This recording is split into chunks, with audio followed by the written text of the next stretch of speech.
Hey, what's up everyone? I'm Patsy and welcome back to my channel. Today I'm going to be showing you how I made this island for our kitchen as part of my 3-part series for my kitchen makeover.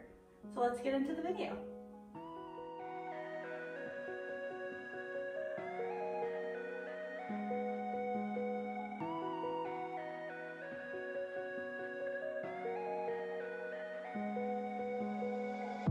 The very first step is to clean up, especially with a fuzzy dog like ours.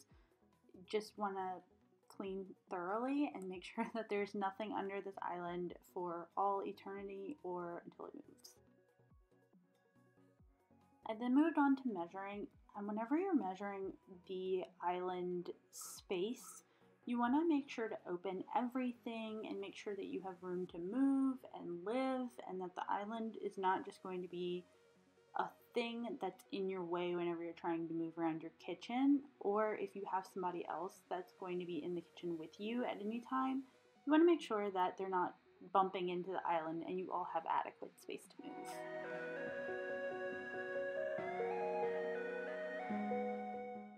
This step is totally optional, but I decided to tape out what it would look like, kind of, sort of.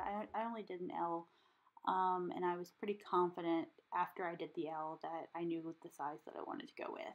So, optional, if you're a visual person, this actually helps a lot.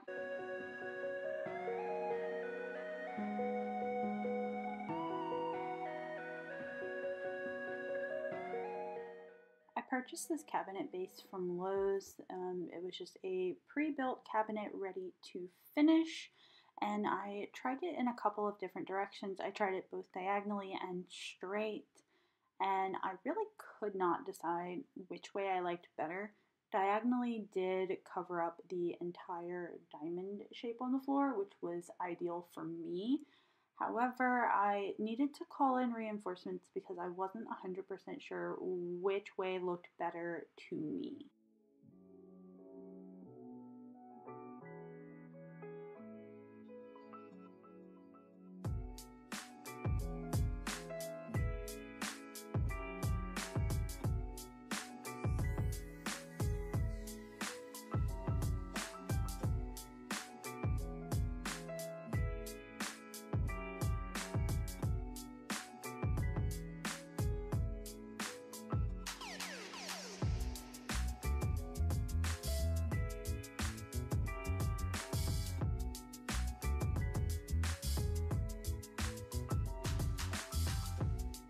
You like it straight?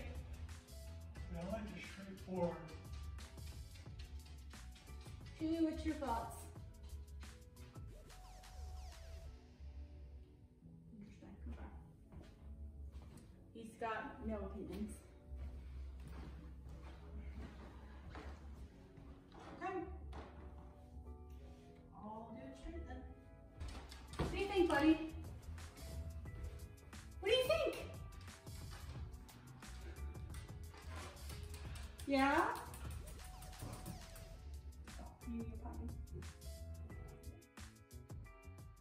After what I'm sure was an uneventful outing, I ripped down some plywood for the sides of our cabinet.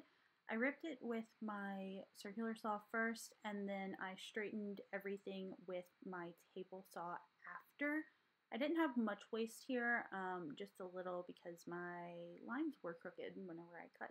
No matter how straight I try to get them.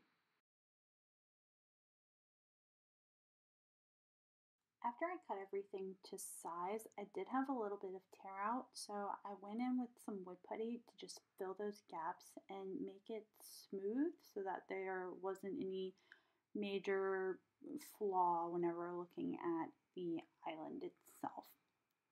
I went in and sanded with an 80 grit, and then I did a 120 grit after, just to make this nice and smooth.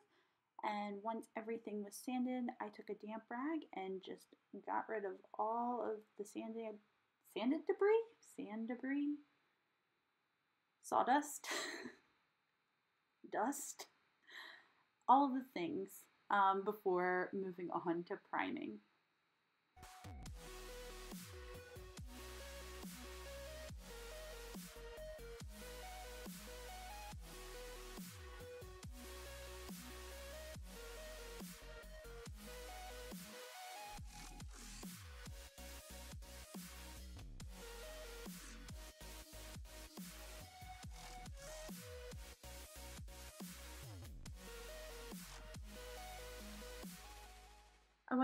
island to be a bit dark and moody, so I decided to go with Tricorn Black by Sherwin-Williams in the satin finish.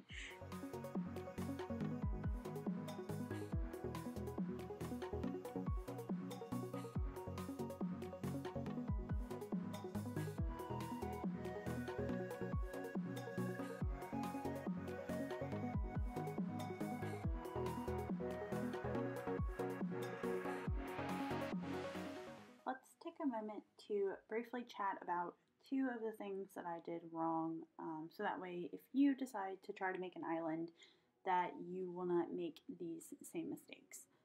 Initially, I thought that I wanted some overhang at the top. You can see that the back goes a bit above the actual cabinet base itself. I wound up cutting this later because I wanted my top to sit flat. You can kind of see the little plastic pieces that are in the corners, and that's what I used to secure the top later on. So just make sure to cut it to the right size that you want your cabinet to be. I went in afterwards and drilled holes, and this is where my second mistake comes in. I did not use clamps. Why did I not use clamps? I don't know. But a quick little PSA for all of you people: buy clamps, use clamps, buy some more because you're going to run out. And you can see that I wised up right here. Clamps are your best friend. Seriously. This is so helpful.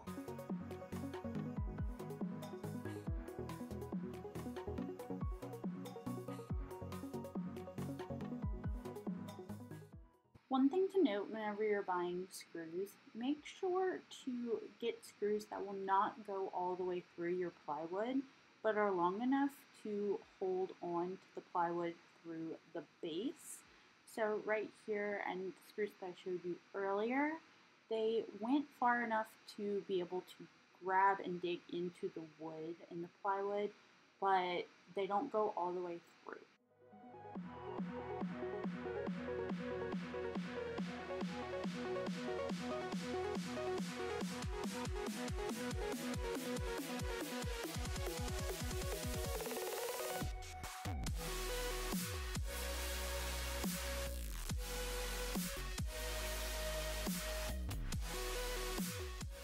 Another totally optional step is using cabinet grain filler.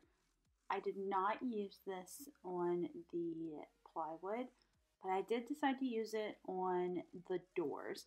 So these were very wood grainy, and I wanted to make them a little more smooth. I only did one coat of the wood grain filler. It does recommend two, but I went in with a gloved hand and just smoothed everything out as much as possible on these doors before going in and sanding once it was dry. After everything was done with this process, I did repeat the same thing of priming and painting the doors, as well as the drawer front for the pull-out drawer at the top.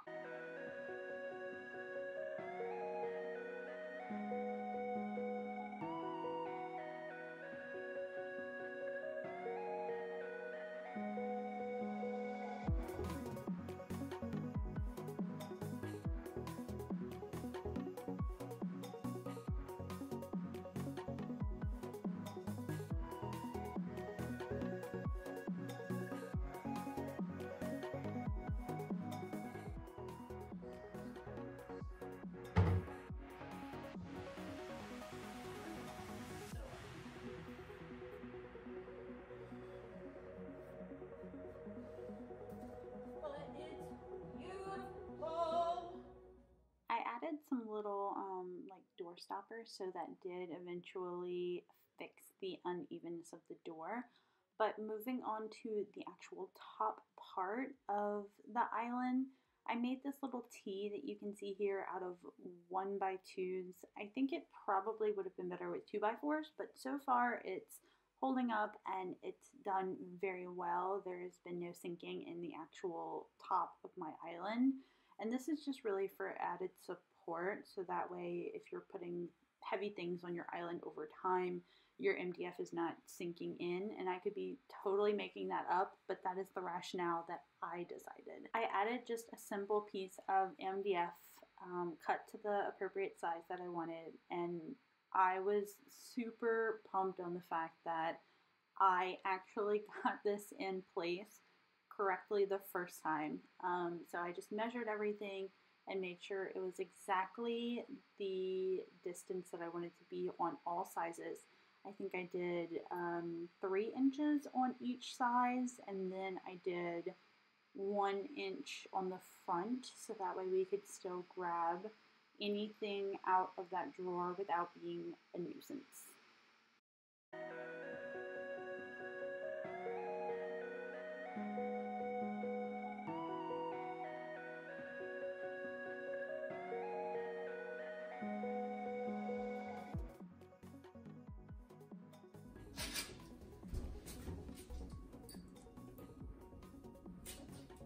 Perfect. 4.5, 4.5. 4.5 on the back end.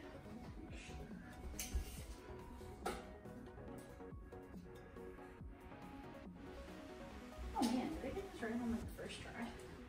That would be splendid. 4.5. Holy crap. I really think I did.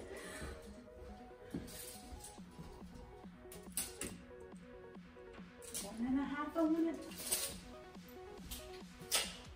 Look at me now. I cannot believe I freaking did this. But it's so cool.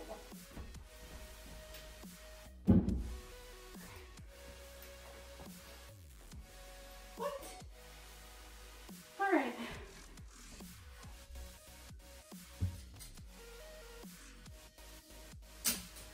It was time to attach the top to the actual base.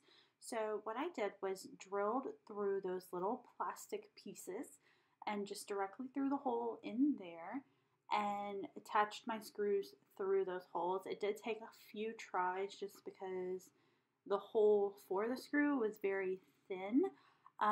But just make sure that you have pressure on the top, and the same screw note applies as earlier. Make sure you're not screwing through the actual top because you don't want to hurt yourself. Once everything was in place, I gave it a very aggressive push and pull.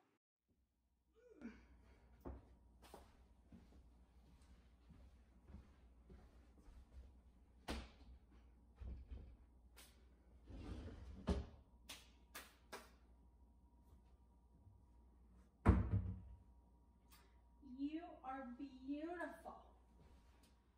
So you'll see that I only did 1 layer of MDF.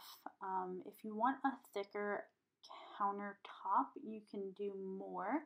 But in order to save some funds and to make the countertop drop lower rather than be raised, I went ahead and cut down some pieces to size for the sides and the front and back, and just took some wood glue and aligned everything.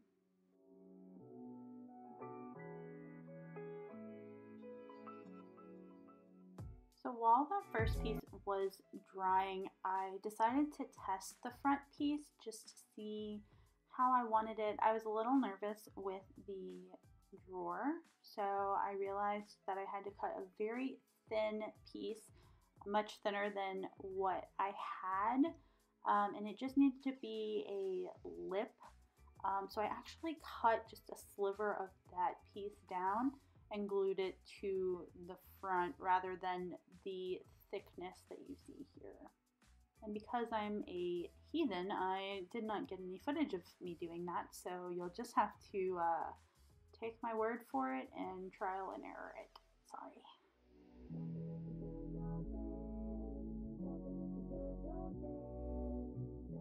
Thank you so much for watching me put together my island base. Next week, I will be showing you how I marbleized this MDF and epoxied our countertops.